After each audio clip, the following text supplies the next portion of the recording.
You've actually heard most of what I wanted to share with you tonight in the film, which I was very privileged to play a small part in, and I thought really beautifully captured the challenge that we face from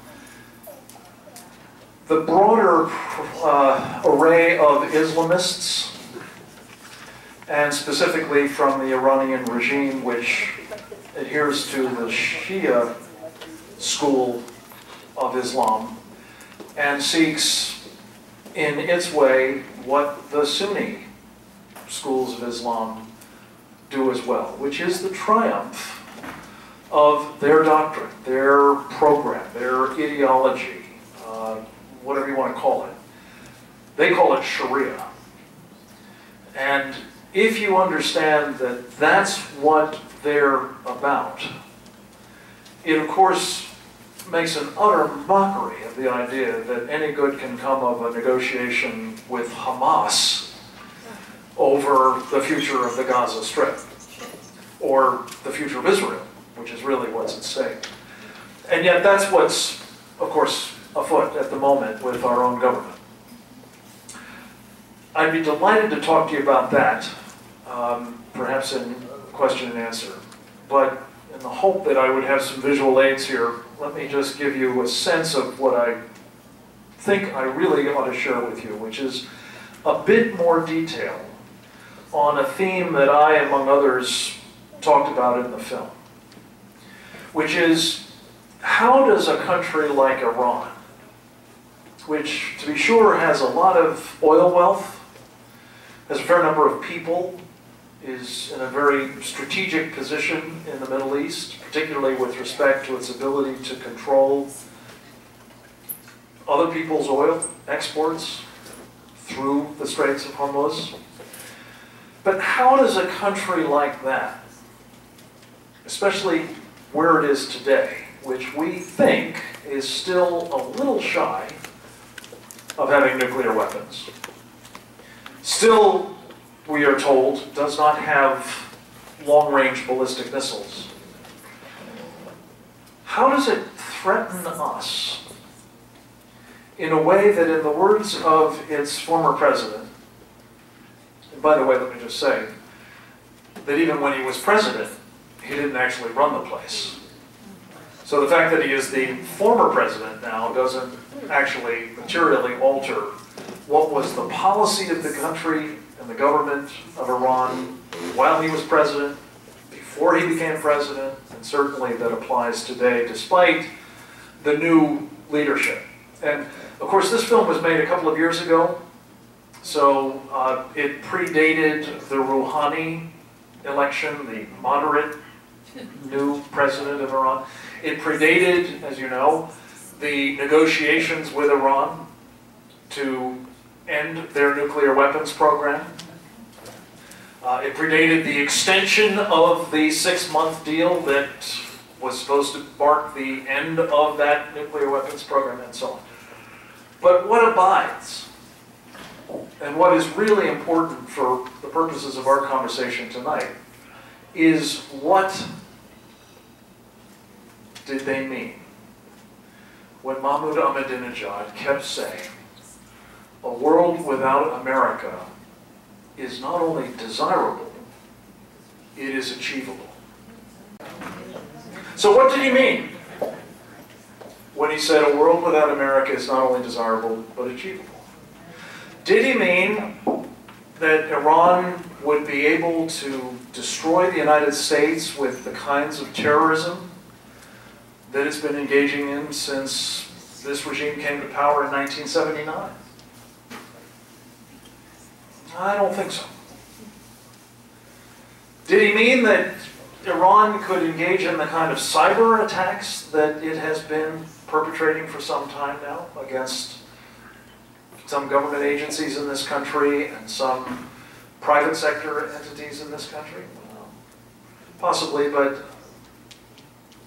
even were they to actually get their hands on a nuclear weapon, and as the president says he's worried about, then blow up, say, New York City with it, that would be a very bad day for America. Ruin your whole day, as they used to say back in the Cold War. if you're in the affected areas. But it's not a world without America. So what is it that they have in mind? It doesn't require great leaps of, speculation. We've actually seen them pursuing aggressively the kinds of things that would explain, I believe, what they have in mind. To actually eliminate a country as immense and powerful as this. Well, here's what it is, folks. Iran has tested, as was mentioned in the movie, relatively short-range ballistic missiles off of vessels, barges, in the Caspian Sea. What that means is that you don't have to have a long-range ballistic missile to reach this country from a nation like theirs half a world away. You can bring the missile close to this country and then launch it relatively nearby. But again, if you were just lobbing a missile onto our territory, you would attack and presumably, if everything worked, devastate. Oh, now we're in business. Okay. Let's roll. These guys are the ones we're talking about. This is the quote I've been hitting you with. This is the proposition I just put to you, that there are things that they can do that are nasty, and they've been doing them. Is that a world without America? I'm arguing no. There is other possibilities, and they are practicable, highly cost-effective, unfortunately, altogether near term, and possibly, depending on how they do it, would leave no fingerprints. If you were, as I was starting to say, to lob a nuclear weapon via a ballistic missile, not at a city, or not at a military installation in this country, but into space, and detonate it over the country, in this case, say, Ohio, you create in this kind of area, and that's a function of how high the altitude is, an intense burst of what's called electromagnetic energy, or electromagnetic pulse. And the problem is, as we'll talk about, that's not good for electric devices, electronics of various kinds, unless they've been shielded against it. But as I started to say earlier, the Iranians aren't supposed to have a long-range missile, right? So how do they get it to us? Well, there is this proposition. You bring it close to us using a relatively short-range missile, of which they have a large number. And I don't know if you can make this out, but this is kind of an artist's rendering of what a container that has a concealed launcher in it would look like.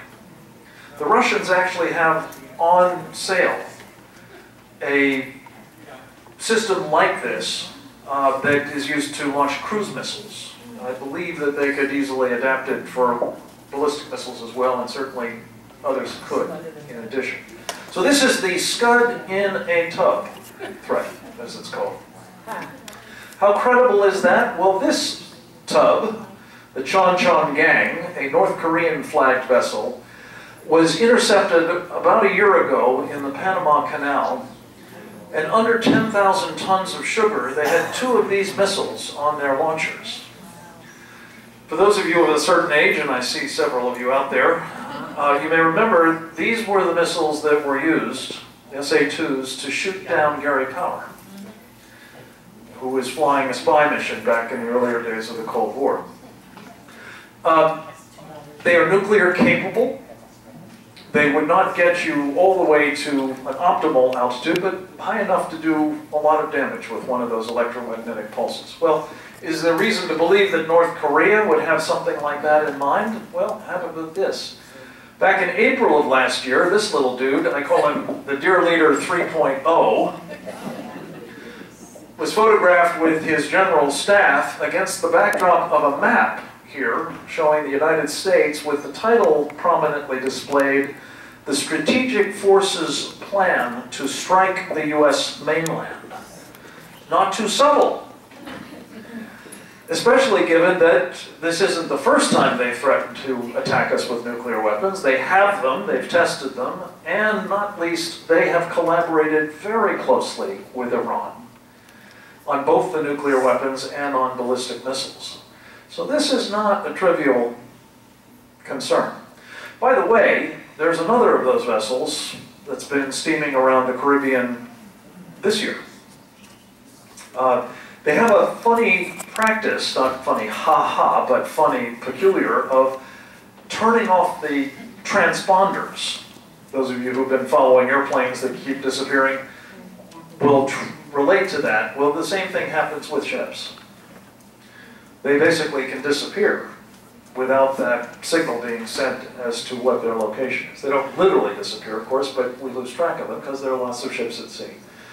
If one of them, a North Korean vessel, let's say, has a nuclear weapon ready to go in the scud-in-a-tub mode, especially coming up from the south, where we have neither any missile warning systems or missile defenses, it could be a problem. But so could this. These are the tracks of a satellite that the North Koreans had flying over the United States. You'll recognize that the area there is roughly the footprint that I showed you before for an EMP. This is actually flying at 300 nautical miles, which is about the optimal altitude for an EMP attack. And this is the 10th through the 16th of April, right in the window that the North Koreans were making those noises about striking the United States. Again, flying up from the south, no warning systems, no missile defenses to protect us. Some of you, again, may be of an age where you remember this episode. We had not a nuclear attack on the United States. We had, in this case, a tree branch touching a power line in northern Ohio. Anybody remember that? You may actually recognize yourself here on this bridge. Fortunately, a hot summer day, but nobody, well, not many, were imperiled, just uncomfortable. And it only lasted 2 days.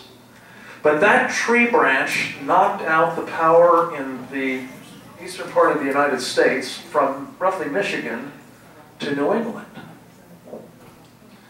It's meant to convey to you a sense of the vulnerability of the grid, which is really the point of this conversation. Let me just go back to what's under this footprint. About 75% of the power generation capacity of the United States, and about 83% of something called high voltage transformers. If you look around you, you'll see them. They're rather large, as you can tell. This is meant to give you not only a sense of the size of these things, they're about 500 tons, typically. And it's a big deal to get one from point A to point B. In addition to not having a whole lot of these on inventory, the vehicles for moving them around the roads, we only have 2 railroad cars in the United States capable of bringing them in from ports, which is important because it turns out basically all of them, this is a little out of date, but it gives you a sense of it, basically all of these things are manufactured someplace else. And that's kind of a problem when you add on top of it that they're very expensive, $5 to $10 million a piece.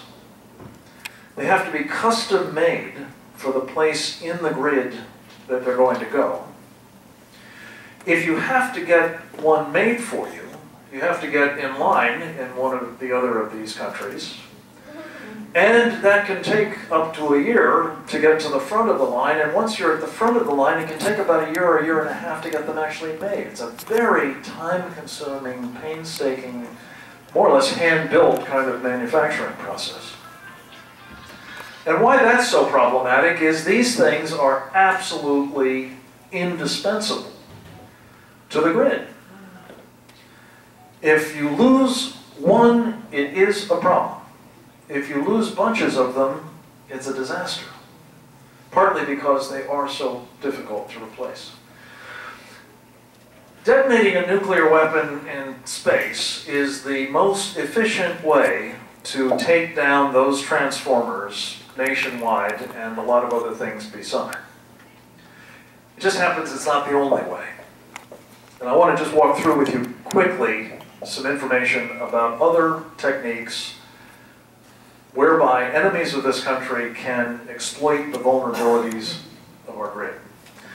If you know what you're doing, and I can attest, you can see, I don't know what I'm doing with respect to these things, but if you do know what you're doing, and you have a friendly neighborhood Radio Shack, you can pick up the equipment that you would need on a retail basis to do what the North Korean satellite or an EMP would do wholesale. In fact, you probably have seen in Hollywood some variations on the theme. Ocean's 11 memorably had an incident where they basically turned on one of these radio frequency weapons and they blacked out a couple of blocks or a casino. Well, if you back it up to a transformer substation, you're going to black out a lot more than that. This is a problem. Then there's cyber warfare. Everybody's been hearing about it. The Russians just apparently picked up 1 billion of our passwords the other day, so this is probably on your mind as it is on mine. A group called the Bipartisan Policy Center in Washington said the sophistication and frequency of cyber attacks against the grid is increasing. And as evidence, you can look right here. A utility in the Midwest, by the way, there's not a whole lot of detail on this because people are very reluctant to talk much about it, but utility in the Midwest was under attack. One Connecticut was hacked in April. A group called Symantec has talked about breaches into the electric grid communications and control systems. And not least, there's this. Back to Iran for a moment, you've heard perhaps about Stuxnet. Stuxnet, we've been told, I'm afraid, was a highly successful US-Israeli cyber attack on the centrifuges of Iran's nuclear weapons program. I say highly effective, it destroyed a bunch of them, it didn't last all that long, and then somebody went and blabbed that we had done it, which is unfortunate. Somebody has adapted that malware, as it's called, and apparently inserted it into 1,000 control systems for US and European electric utilities. That means, unless and until you get it out of there, that conceivably, at somebody's direction, those things could do to our electric utilities what Stuxnet did to the centrifuges. Then there's this, physical attacks. I don't know how many of you have heard this story. Back in April of last year, some unknown numbers of folks went into 2 manholes, one around here and one about a mile up the road. In these underground vaults, they cut telecommunications lines. One was the link between this facility and the 9/11 system. The other was a major telecommunications trunk line, fiber optic trunk line used by the military and other commercial users for much of the northwestern part of the United States. They came out of those underground vaults and they moved to pre-sighted firing positions and proceeded to pour 120 rounds of automatic weapons fire into the cooling radiators that keep those massive high voltage transformers from overheating and blowing up. This was at 1 o'clock in the morning. The 110 of those 120 rounds hit the targets. And the mineral oil that's used to cool those transformers began bleeding out. But for the grace of God and the fact that the perps missed one communications link, which connected this facility to an off-site control center, allowing the people in the control center to see the pressure dropping in the radiators and the temperatures rising in the transformers, which they responded to by the appropriate method of powering down those transformers. We would have, had that not happened, we would have lost at least the 17 transformers that were damaged that way, and probably the other 4 that were on the site. Had that happened,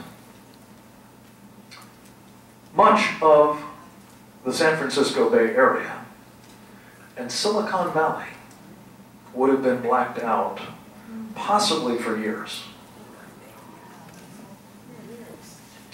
Now the question often occurs, who were those masked men? And the answer is, we don't know. They got away. Assessments that were done afterwards suggest that they were very professional. The only thing left behind were shell casings, and there were no DNA or fingerprints on them. And to this day, I think the assumption has to be that they are still at large, and they seem to know what they're doing, presumably having learned from that one mistake, and capable of doing it again. Now, after this attack, by the way,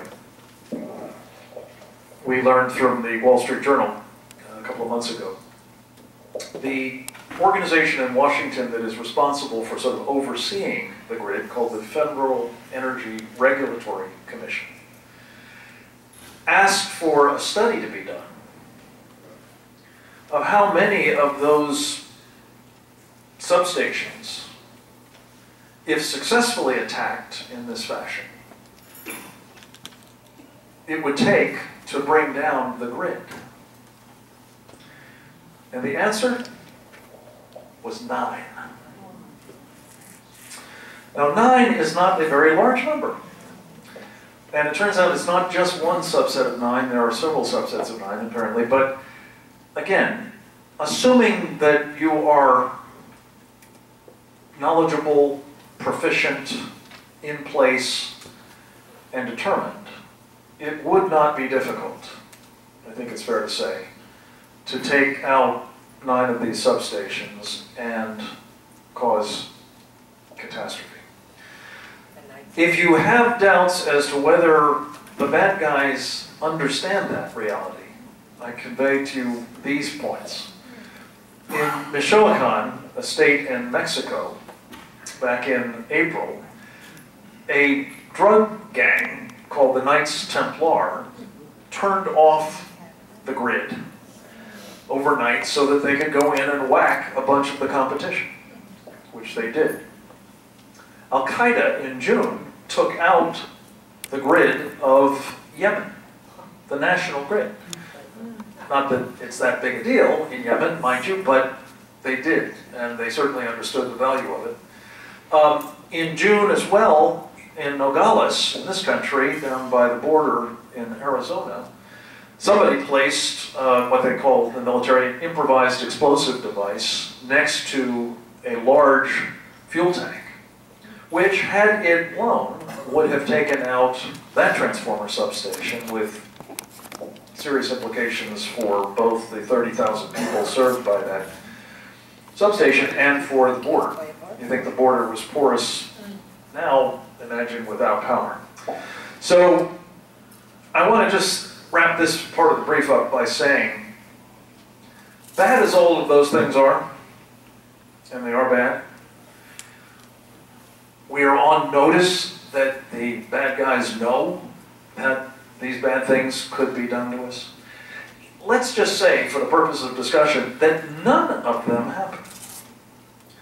Not an EMP, not radio frequency weapons, not cyber attacks, not physical attacks.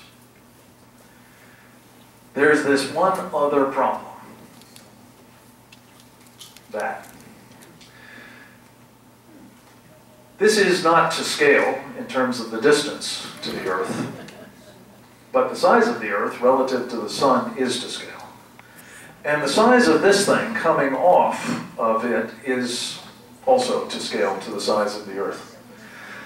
This is called a coronal mass ejection. They happen all the time on the Sun. Fortunately, because we're so small, most of them go someplace else. The trouble is that when one goes directly at us, it creates, in part, conditions very similar to that high-altitude electromagnetic pulse attack.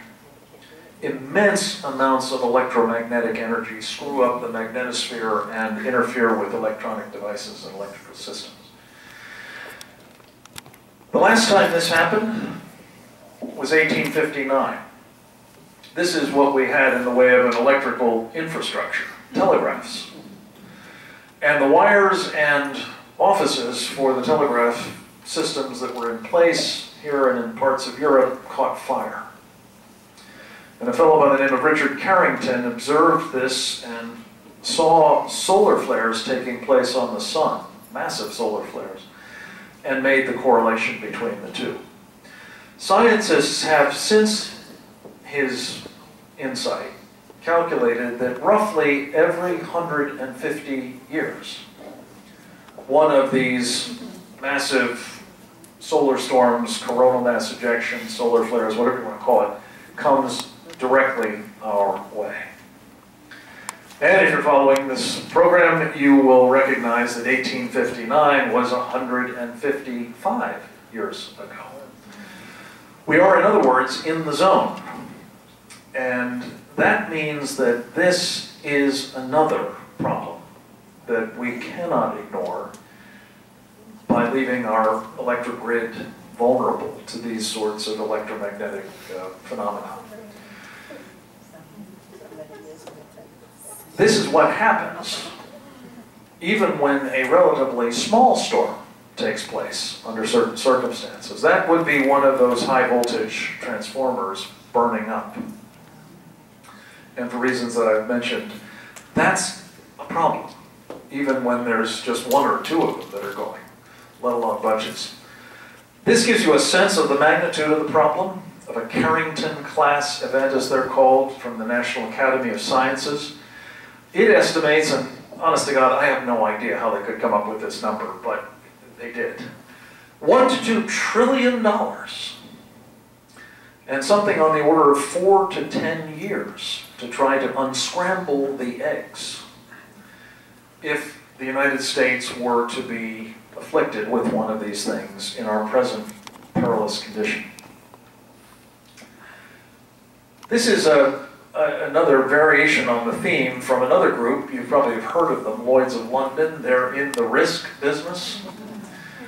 They estimated that even if a storm a quarter of the strength of the one that Richard Carrington observed were to take place, approximately 20 to 40 million of us would be without power for up to 2 years. According to their analysis, particularly vulnerable, interestingly enough, would be folks along the East Coast corridor between New York and Washington. So if you happen to live in that neck of the woods, that ought to be of particular interest to you. This just gives you a sense of what I hope is intuitively obvious. If the electric power grid goes out, it cascades through all of these other critical infrastructures, from fuel to communications to water, one of the most basic of necessities perhaps. Obviously food, transportation, emergency services, finance. In other words, life as we know it in 21st century America simply ceases to be possible. And that's the rub. This may sound so incredible, so awful that you would respond to it by saying, well, if it were true, you would have been told about this before tonight. Not an unreasonable response. In fact, the question often occurs, doesn't somebody responsible in our country know about this reality? Well, I have a couple of copies, I hope enough for at least many of you, of a little booklet that we did earlier this year that I think is particularly instructive on this point. It's called Guilty Knowledge: What the US government knows about the vulnerability of the electric grid but refuses to fix. This is just a handy little compilation of the executive summaries of 11 different studies that the US government commissioned over the past decade. And whether they focused on the solar problem, or they focused on the electromagnetic pulse problem, or sabotage, or cyber attacks, each and every one of those 11 studies came back to the same bottom line. And that is that if the grid goes down and stays down over large parts of the United States, it is a nation-ending problem. So the government does know about it. So do our enemies.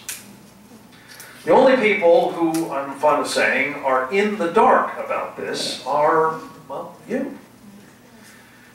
The very urgent reason we're having this conversation is, if we don't do something about this, you may be in the dark permanently. And sadly, that is a circumstance under which most of us won't actually make it. The fellow who chaired the commission, which is the first of the 11 studies in that little compilation, estimated that if the power goes out and stays out of large areas of the country, 9 out of 10 of us aren't going to make it after a year. Some wag said when I briefed this recently, what's worse is that if you're in the 10% that do make it, you're not going to like the company you're keeping. Because it is going to be,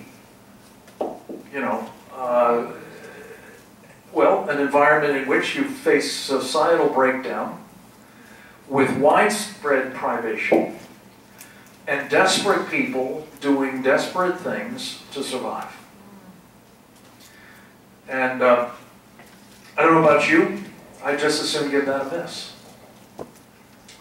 Which is why I'm here tonight, is to see if you feel the same way. You might become involved in trying to help us fix this problem while it's still fixable. And that's the good news. This is fixable. I first stumbled upon this problem of the electromagnetic pulse when I worked in the Reagan Pentagon a million years ago.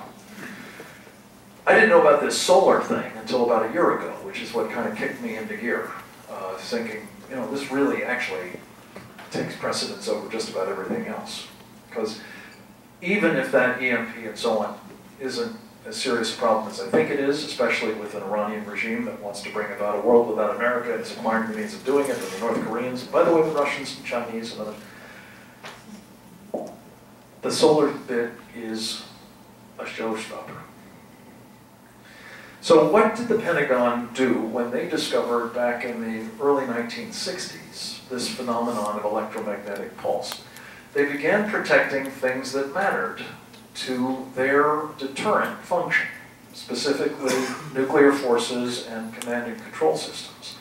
And they used basically 3 pretty prosaic, well-known, widely available techniques to protect things against these kinds of intense electromagnetic fields.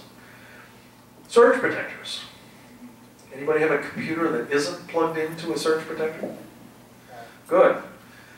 Well, you want to plug in your transformer to a surge protector. It's a bit scaled up, but it's the same basic idea. You also would like to have the capacity to shunt power surges around things that you're trying to protect. These are capacitors. And then you've also got things called Faraday cages, which shield devices from energy that's coming in not through things like the power lines, which serve as terrific antennas. If you want to get your head around what a Faraday cage is, you have one in your kitchen. It's a microwave oven. It's meant to protect you from rays coming out, but it also protects things from rays going in. That's the nature of these things. You can put your cell phone in it, for example. Just don't turn it on. These are the kinds of things that ought to be done for the grid as well, but we haven't done it. And often the question arises, why is that? And maybe we can talk a little bit about that Q&A if you'd like. But let me just address the really bottom line. Is this affordable? The 2004 commission that I mentioned at the beginning of this compilation said that it is a modest cost. It is not free, for sure. We have spent probably hundreds and hundreds and hundreds of billions of dollars getting ourselves into this fix. Basically by building a kind of Rube Goldberg electrical grid, which grew like topsy from a couple of very isolated, electrified towns into, rural cooperatives and everything that we have today. But the point that's made here is, whatever the cost is, it is a trivial fraction of the costs of trying to reconstitute what we would lose if the power goes out and stays out. So just to give you a very precise sense of what we need to be fixing with these kinds of techniques, the power generation facilities, especially the nuclear ones, the control centers that operate them, the transformers and key elements of the grid. They've got control devices called SCADAs that are in need of this kind of protection. And then, not least, and often overlooked, is the dedicated communication system that supports these electric utilities. These all need to be hardened in the fashion that I've just mentioned. And right here in New York State, you've got an asset that is of incalculable importance. Some colleagues of ours in what we call the Secure the Grid Coalition are working to try to ensure that this facility, it is the Niagara power plant, is protected. And the good news is we've looked at it, and because it basically still has the old mechanical switches, Tesla did this thing, whatever it was, 90 years ago, it works like a top. And it is relatively resilient against these kinds of effects, but it does need some improvements. It is the largest renewable producer of energy in this state, and it provides roughly 10% of New York City's power, and much of that of the rest of the Northeast.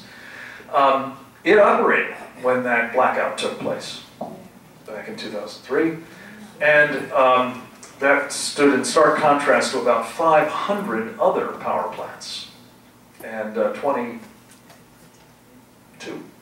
nuclear facilities.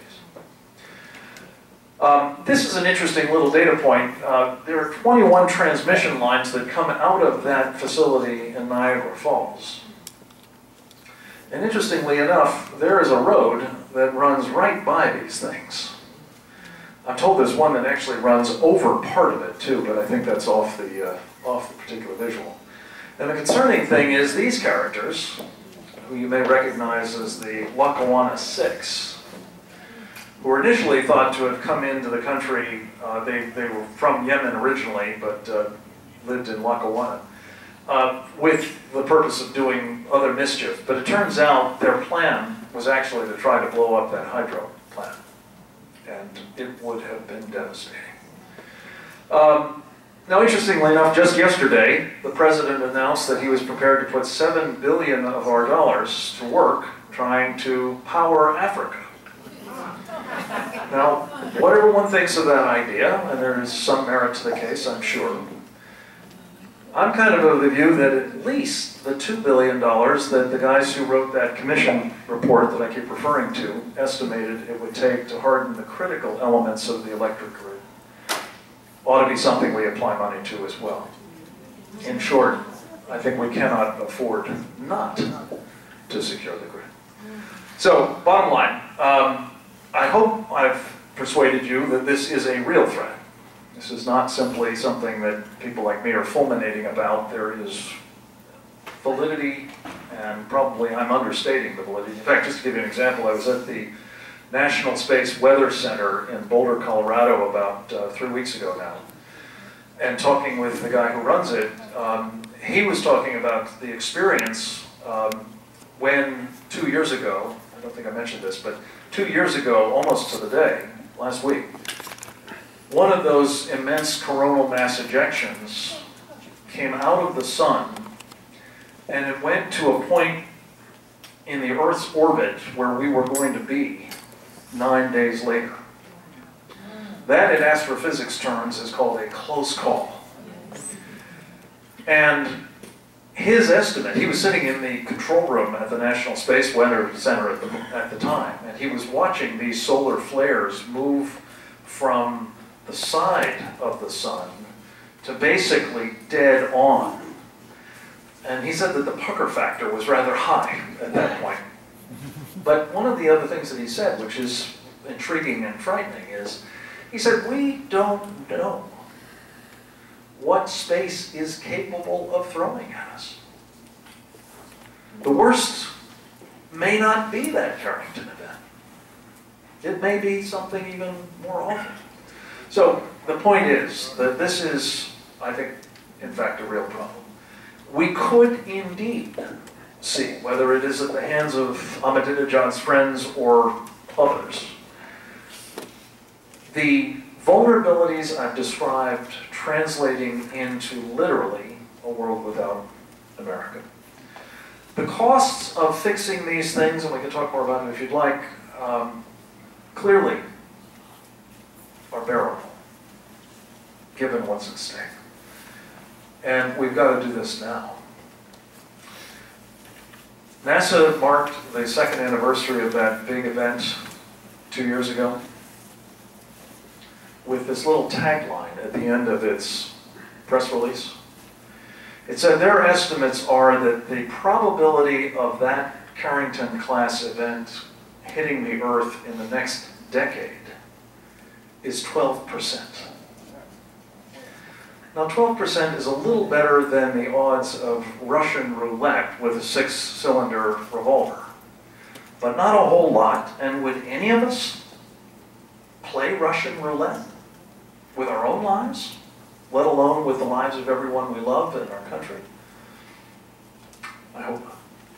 So I leave you with this thought. A lot of people are now citing it because it's a terrific quote. Reagan talked about freedom being never more than one generation from extinction. And he pointed out that it had to be fought for. We don't pass it on to our children through the bloodstream. And then he said this. He said, if we don't fight for freedom in our generation, we're going to be reduced to spending our sunset years telling our children and our children's children what it was like to live in the United States when men were free. Wow. If I'm right, and please God I'm not, but I'm afraid I am, if I'm right that this is our generation's most urgent threat to freedom and everything else, we're actually going to be reduced, if we fail to fight for freedom as we must, to telling our children and our children's children what it was like living in the United States, period. Because what they will be living in, if they do, in fact, survive, will not be anything we would recognize, and certainly not want to bequeath to them. I'm reasonably certain you're here because you don't want that to be what you tell them, and if not, I hope you will join us in securing the grid. We call it the Secure the Grid Coalition, and we'll happily tell you more about it in questions. Thank you very much. Thank you most especially to the AV team. Really appreciate it.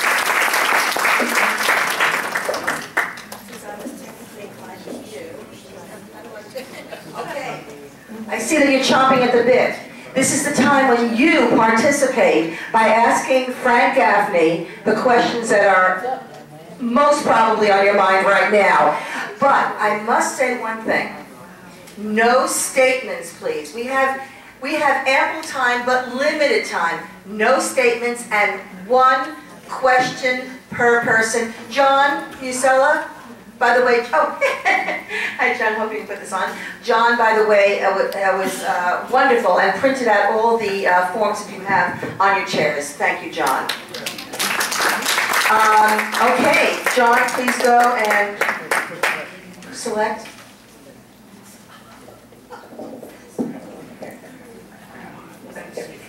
Mr. Gaffney? Yes, ma'am. First of all, thanks for everything you do, all year, all decades, everything. I'm very aware of it. Can you name me one single solitary politician of 535 people who represent us in Congress, the Senate, one who's addressing this issue? In the Senate, I think probably the one who has addressed it most assiduously, of all people, is a senator from Massachusetts by the name of Ed Markey. In the House, the congressman who has addressed it relentlessly is Congressman Trent Franks. And you could not find probably two politicians at more opposite ends of the political spectrum than Ed Markey, Liberal Democrat, and Trent Franks, Conservative Republican. Why that's important to me is it underscores a point that I meant to mention, so let me say it now. This is the ultimate transpartisan issue. We have all got a stake in this. And whether you are from the left or whether you're from the right, it doesn't matter or shouldn't. This is something that we could come together to do something about. And I find that very exciting. Well, you haven't heard from me until just now. And it's because we're all in Washington talking to one another and trying to do things. I probably spend more time outside of Washington talking about this than most of them do. But I will tell you this, has anybody mentioned to you that there's an election this year? This came to your attention? In fact, I was just pitched outside by somebody who wants to represent this district in Congress. They're rather attentive to you at the moment. They would like your vote, and probably more importantly, they would like your money. I would strongly encourage each and every one of you, when you interface with them, to ask them what they know about this.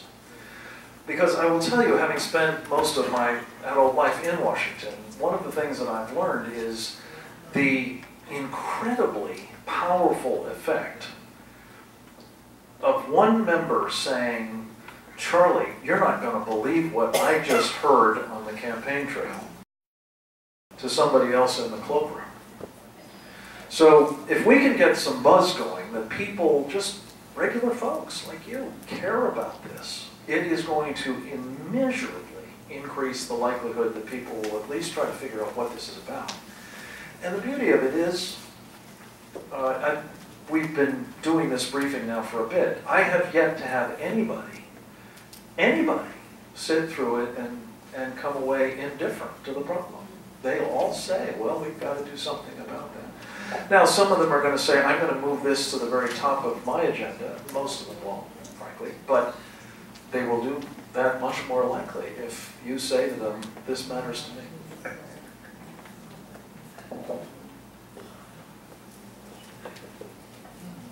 Thank you. When did this coalition begin, and what are the numbers behind it? The coalition began about June of last year, shortly after I attended a conference in which several of these, world-class space weather scientists read me in, among others, on this space storm problem. It's not a huge number of people. The co-chairmen are Newt Gingrich and Jim Woolsey. Jim was the former director of Central Intelligence. I think he was in the film under Bill Clinton. So it's bipartisan. I think there are about 60 people in it, but we're anxious to have more. This started basically with people who knew about this problem, who had experience in government or in other walks of life, scientists who wanted to get this fixed. So we're in the process of spreading the word about it. I hope to have some videos that will sort of advertise and raise awareness about public service announcement kinds of things. But it's not a mass movement by any means at this moment. But with your help, we'll get some more people behind it. Get on Ruth's program. Have it, but he's a very strong supporter of this. Thank you again for your help in getting this thing rigged up. No problem. Appreciate it. All right. If we have to, can we do that whole shooting at the transformer thing to the Iranians and the Chinese? Yeah, the people who evaluated the attack on the Metcalf substation that I showed you in San Jose were Navy SEALs. And they say this is what we do. The problem, frankly, is that if your enemies are people who have taken this attack capability seriously, chances are, unlike us, they have actually taken seriously the idea that they better protect themselves against it. So I'm not here to tell you that every single one of the North Korean people, for example, is going to be shielded against the effects of EMP. The reality actually is, picking North Korea, Don Rumsfeld had a photograph on his desk when he was Secretary of Defense, which was a map of Asia at night. And the point that he found interesting and thought-provoking was the part of that map that was North Korea was basically black. So they wouldn't necessarily know that they had been attacked with an EMP. But to the extent that they have any power there, they've gone to some lengths to protect the party, the military cadre, and so on. And I think that's true of the Russians and the Chinese as well. But the point is, we are in the bizarre situation of having not only had Navy SEALs do this kind of thing, we've got other advanced weapons that do this. Of course, we could detonate a nuclear weapon in space as well. But we've not taken the steps to protect ourselves against it. It's irresponsible, to say the least. Am I picking people? Where'd my man go? I'm over here. Oh, there you are. Okay. In fact, that was the next question I wanted to know. By the way, Gaffney, thank you for your service to the country. I was going to ask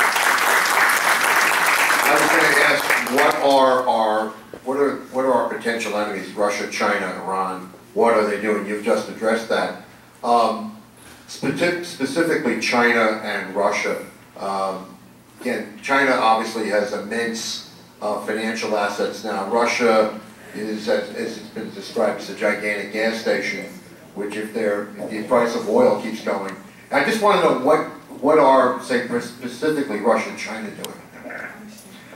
Well, I think, as I said, both have taken seriously the offensive opportunities here, as well as, I think, the defensive requirements. With respect to the offense, there was an interesting story. I keep referring back to this. The chairman of this commission was an old friend of mine in the Reagan administration. He was Dr. William Graham, who was the president's science advisor for part of Reagan's term. And Bill led a delegation early on in their commission's work to Russia. This was 2004, so it was relatively early days in the sort of post-Soviet period. And they asked to speak to the guys who knew about EMP, because actually the Russians had tumbled onto this phenomenon before we did. Back when we were both detonating nuclear weapons in the atmosphere and in space, they detonated an immensely powerful bomb, like 20 megatons or something like that, over Kazakhstan. And they turned out the lights in Kazakhstan. And ever after, they had been thinking about and working on and refining the capabilities to do this in a purposeful way. And so Bill Graham and his colleagues were told that they really needed to talk to Ivanov and Fyodorov, who were the specialists who during the Cold War had really, specialized in this EMP thing. And Bill and company said, great, we'd love to meet them. And they said, well, you can't. Why not? They're in North Korea, where it turns out the Russians acknowledged they had transferred what's called super EMP weapons designs to the North Koreans. Why is that important? Super EMP weapons are ones that have very low yield, but maximize the gamma rays, which is what creates this effect of nuclear EMP. Why is that important? Well, it means that you can keep them small, and you could fit one in, say, that satellite, and unleash a really intense burst of this electromagnetic energy at a very high altitude if you chose to. And the problem with that is that we've not done anything about just the conventional levels of EMP, let alone protecting against a super EMP. And interestingly, one last data point, some people have looked at the tests of the North Korean nuclear weapons, they've done 3 of them now, and said they fizzled because there wasn't the powerful seismic effect that we associate with a big bomb going off. Well, that may be exactly the kind of seismic signature you'd expect to see with a low-yield, high EMP design.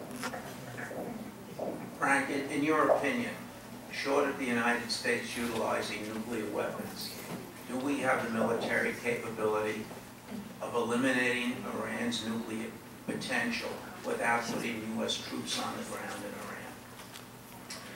Iran? I don't know the answer to that, sir, in part because I don't know where they have squirreled away all of the things that are part of this program now. My friend Claire Lopez, who featured prominently in this film and who I think probably will be coming up here if Irene has her way soon, she's absolutely terrific. She points out that we have not found anything about the Iranian nuclear weapons program on our own. Yeah.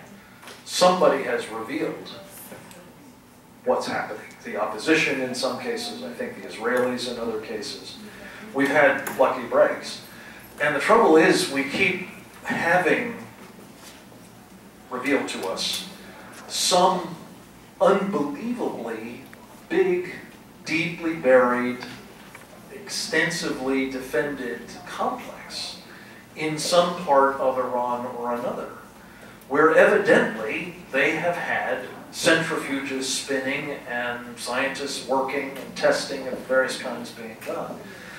Which simply says, I think if the question were simply, could we put an appropriate weapon with destructive effect on the target without using a nuclear device? I think maybe if we knew where all of the targets were.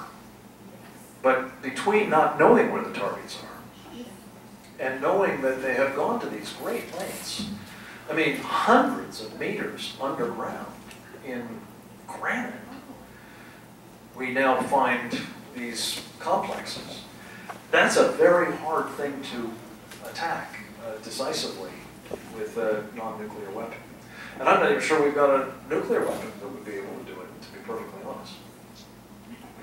Frank, if our so-called leaders had an epiphany tomorrow and decided to harden our electrical grid infrastructure, how much money, how much time are we talking? Well, again, an estimate. My personal sense of it, though I'm not certain of this, my personal sense of it is it would probably be a part of the piece that's the electric grid, let alone other critical infrastructures that you'd need to do some protection of as well. But I think for $2 billion, according to this Blue Ribbon Commission, I think you could get the critical elements of the grid hardened against these various threats. It is. as I say, 7 billion is going to power up Africa, and if we can get the lights turned on in Africa, I'd like to see us spend some to keep them on here. That's a harder question still, because I think it depends on how aggressively we're going to pursue it. I mean, as far as I'm concerned, for the reasons that I've belabored here, I'd like to see a Manhattan Project kind of purposefulness to this. And I think if we were to do that, you probably would have at least the critical, irreplaceable stuff, the nuclear power plants, for example, the critical transformer substations, those control rooms that operate big parts of the grid. For example, hardened within a year for sure, probably less time. But if we do this as kind of business as usual, which is the approach we've been taking so far, I don't know how long it'll take. I mean, it could be forever. If we're serious about it, I think you could make a big impact in a year's time. But probably not everything is getting done in that time. What is private industry doing about the problem? Clearly they're aware of it. And as you suggested, the means of at least basic protective technology is available. Is industry involved? Is government or agencies of the government coalescing industry groups? What kind of resources in that sector are being applied? Well, this is a great question. I'm sorry, the question is, what is the private sector doing? Because the private sector actually owns most of the grid. Like 85% of it is in basically publicly traded companies. And that's part of the reason why we've had this, you know, sort of Mexican standoff. The Defense Department, for which I have some sympathy, says, look, this is the private sector. What do you mean we have to defend these things? Not our job. By the way, they feel, and I think they're right, they don't have the money to do the job that really is their job at the moment, let alone taking on something like this. For their part, the private sector guys have the view that this is obviously a national security problem, if it's a problem, therefore it ought to be somebody else who's paying for it, not them. And I have a lot of sympathy for that too. I don't think it should come out of their hide or even really out of the ratepayers' hide. This is a national security, homeland security problem of the first order, and therefore it ought to be addressed as such. But we have to find and create basically a mechanism and sort of persons in positions of responsibility to do it, and that doesn't exist today. In the absence of it, to answer your question, the utilities have basically taken the view, or taken the public position, that this is not a problem. To the extent it is a problem, you don't need to worry about it because they've got it under control. What does that mean? Well, it means that they're having coordinating committees of CEOs that get together and talk about these things, and they've got plans, and they've got exercises that they do every once in a while, and they're working on standards that will address this problem at some point. I'm very fond of telling you this. For those of you who might have been inconvenienced by that power line touching the tree branch, after that happened, these same characters, the Federal Energy Regulatory Commission, the guys who wanted to know how many grid substations it would take to take down the whole thing, asked the question, can we keep tree branches from touching power lines? This became known famously as vegetation management in Washington bureaucracies. And so they asked for a standard to be developed by the industry, which, by the way, is responsible for developing the standards. It's not the FERC's responsibility. It's something called the North American Electric Reliability Council. But get this. They asked, right around that time, 2003, for a standard to keep tree branches from touching power lines. Anybody want to hazard a guess as to how long it took the utilities to come up with a vegetation management standard? That's close. 10 years. And that's a relatively easy thing, you know? Tree branches, power line. The point is that if they don't want to do something about it, under present circumstances, very little gets done. My personal preference would be to have the utilities play a leading and constructive role in getting this fixed, because it's mostly their kit, and it's certainly something they know a lot about. But I think we have to create conditions under which they feel incentivized to do that, rather than incentivized to say it's not a problem, leave us alone, don't you worry about it. Because that's certainly not true.